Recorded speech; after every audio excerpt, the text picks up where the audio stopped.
Welcome to the Pharmaceutical Technology Podcast, Overcoming the Challenges of Tablet Lubrication. This podcast is brought to you by Abatec Corporation. Abatec is a global leader in the development and manufacture of pharmaceutical excipients. To find out more, please go to www.abateccorp.com. And now, here's your host for this podcast, Managing Editor of Special Projects for Pharmaceutical Technology, Kaylin Chiarello-Ebner. Hello, everyone. This is Kaylin Chiarello-Ebner, Managing Editor of Special Projects for Pharmaceutical Technology. I'm here with the Pharmaceutical and Nutritional Technical Business Director of Americas at Abatec Corporation, Dr. John Tillotson, RPH. Thank you for being here today, Dr. Tillotson. Thank you, Kaylin. It's my pleasure. Let's get started. So what purpose does lubrication serve in direct compression tableting? Right. Lubrication serves a couple of purposes in direct compression tableting. The majority of tableting ingredients produce a lot of friction during the compaction event of the direct compression tableting, and the lubrication serves to reduce the amount of friction that's produced there, especially when the tablet's ejected from the dye mold. Lubrication also serves to coat materials and prevent materials that are in the tableting blend from sticking to the punches, as this filming and sticking and building up of films on the punches causes numerous tablet defects such as picking and weakness in the tablet. What types of lubricants are there? Well, there's many types of lubricants actually, but to categorize them into two broad categories are lubricants that function as surface-coated lubricants, which means they smear or spread over the surfaces of the particles of the other tableting blend components.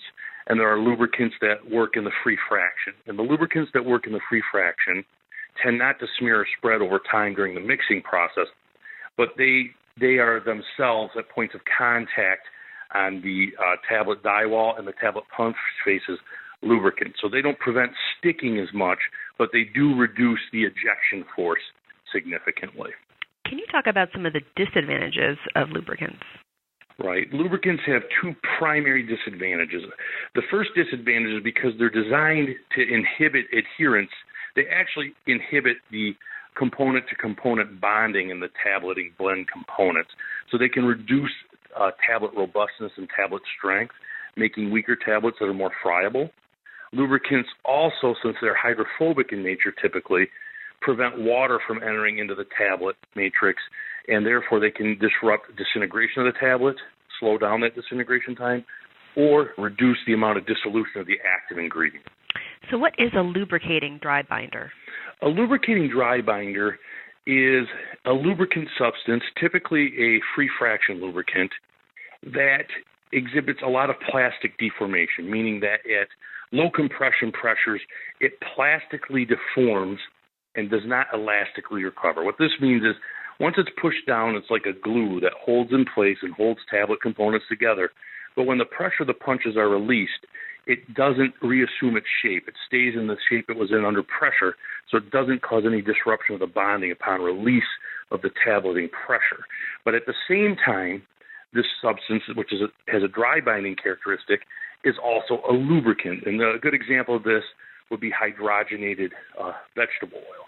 This substance has a very much a lubricating property, but also under pressure plastically deforms and provides that strength to the tablet. So how can a lubricating dry binder be used to overcome some of the common disadvantages of lubricants? Sure. A lubricating dry binder can be added in with another lubricant like magnesium stearate. Now, magnesium stearate is very hydrophobic, spreads over surfaces, and causes issues with both tablet disintegration, active dissolution, and tablet robustness by disrupting the bonding of the tableting components. Adding a lubricating dry binder allows a formulator to reduce the amount of magnesium stearate that they can put into that formulation because they're getting lubrication from the dry binder. It also allows for the dry binder to help provide more cohesion amongst the tableting ingredients, which improves the robustness. So in that way, the dry binder is allowing for a reduction in the amount of the magnesium stearate, allowing for faster disintegration times, more rapid dissolution of drug active, but also it's binding the tablet. So it's overcoming some of the two primary disadvantages associated with lubrication.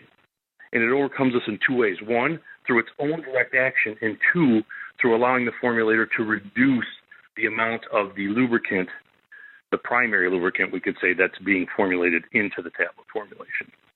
Great. Thank you so much for that informative overview, Dr. Tillotson. We truly appreciate you being here today. It was my pleasure. Thank you very much. This has been Kaylin Chiarello-Ebner, the Managing Editor of Special Projects for Pharmaceutical Technology. Thanks to everyone for listening. You've been listening to the Pharmaceutical Technology Podcast, Overcoming the Challenges of Tablet Lubrication. This podcast was brought to you by Abatech Corporation. Abatech is a global leader in the development and manufacture of pharmaceutical excipients. To find out more, please go to www.abatechcorp.com.